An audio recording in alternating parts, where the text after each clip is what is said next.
Bwana, ni Diasi mwenyewe, ni Foro bwana. Asanteni sana. Tuongeye kugaruka twiganire mu burasirazuba bwa Kongo. Burasirazuba bwa Kongo ufite amakuru avuga yuko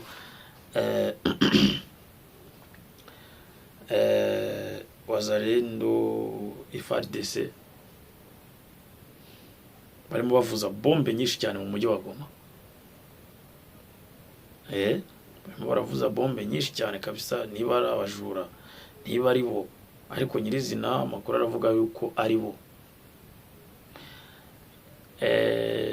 Muri Nyiragongo baravuga ko arimo ariho bari guturuka, nkuko coordinateur wa Wazalendo nawe yabivuze, nubwo yisavaho wiri mushiki cyane. So dufite andi makuru avuga yuko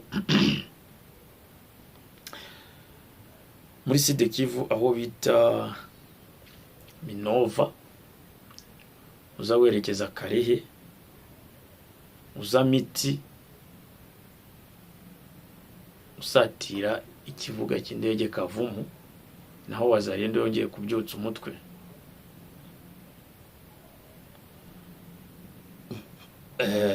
Naho yongeye kubyutsa umutwe.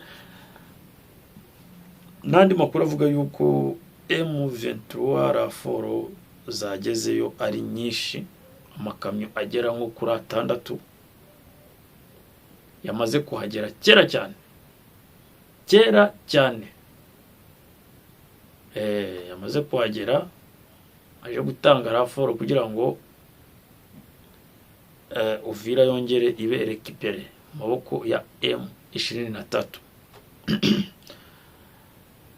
Anyway, wowe flowinga ukore subscribe ubundi dukomezanye. Reka ducunguze uburyo umwete, tutangirire muri Goma. Undercover afite zirimo zirambwira yuko bari kumva imiriro myinshi y'amasaza agiye atandukanye, imbunda ndende, imbunda nini. So batazi nabo iki gihatse kwa beshi bararyamye, ariko baryamiye amajanja. Baravuga ati twumva byakomeye ubundi how are you. Gusa sinzi undi undercover mbwiye ati muri ruri hano no wa Wazalendo ko nirasitya tinje nari ndi Goma umunsi ngo mifatwa tisasu ry'intare za Sarambwe. Tiyo rivuze ndaryumva, tirarasa bro, tirarasa. Hanyandikiye ati irarasa cyane, intare za Sarambwe zirarasa cyane, kandi iyo rivuze ryabo rigenda kuri discipline. Rero ayo turi kumva hano ni Wazalendo, ishobora kuba bya bindi twita udutero shuma, niko barimo bambwira hano. Undi nawe anyandikiye ambwira ati hey kaka, se moto kabisa iko mingi sana hapa, masasi nalia sana. Urumva nina wati amasasu ameze nabi cyane hano, tarimo aravuga cyane. Harundi nawati kaka bigwaye ase ewane mutombe sana kabisa, ase masasu inalia sana, ase hatujue, lakini ni usiku saa zimoya kuna wenye walikufa, kuna watu wenye walikufa. Unasikia ati ntago tubizi neza ati birashoboka ko hari abari gupfa kuko amasasu ni menshi. Urumva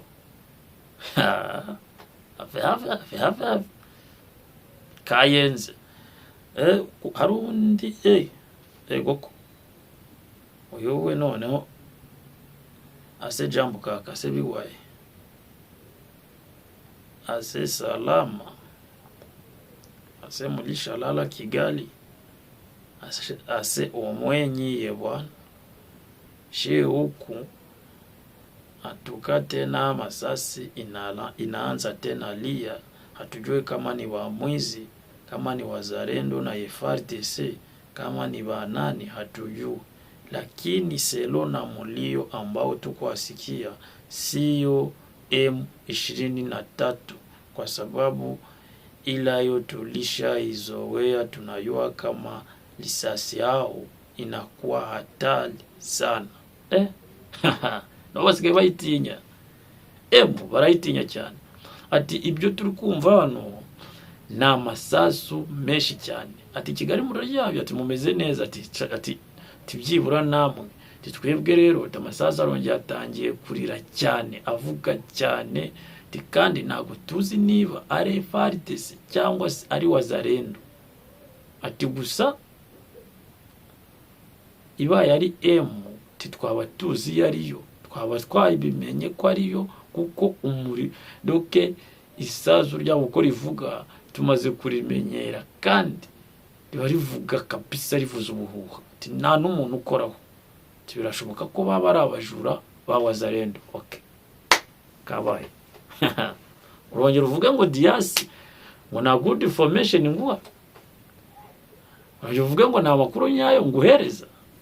Singaha ndi live, sindi live, agari hano sindi live. Nagahandi nje mva mubwira nyuma ndi kuri tele. Ushobora kubara kurya ndimo ndagukora ikiganiro ariko mfite abari kuri tele none bama makuru ya ntabwo byumva. Of course pretse na wumve manze ndeko na message zimbere akavumo barimo bama hano ndebe surinye mbanze ndebe. Uyu Bongeli ase Jambo kaka ase bigwaye. Uyu Bongeri iwawe ni miti, mtu wakavumo, urumva.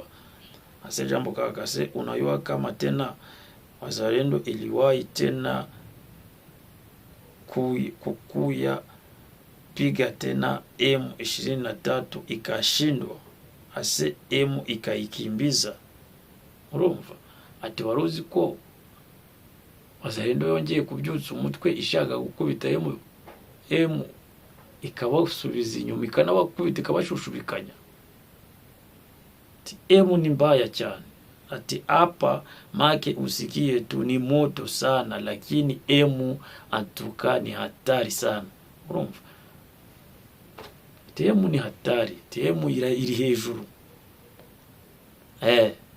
Aribyo mba nkubwira.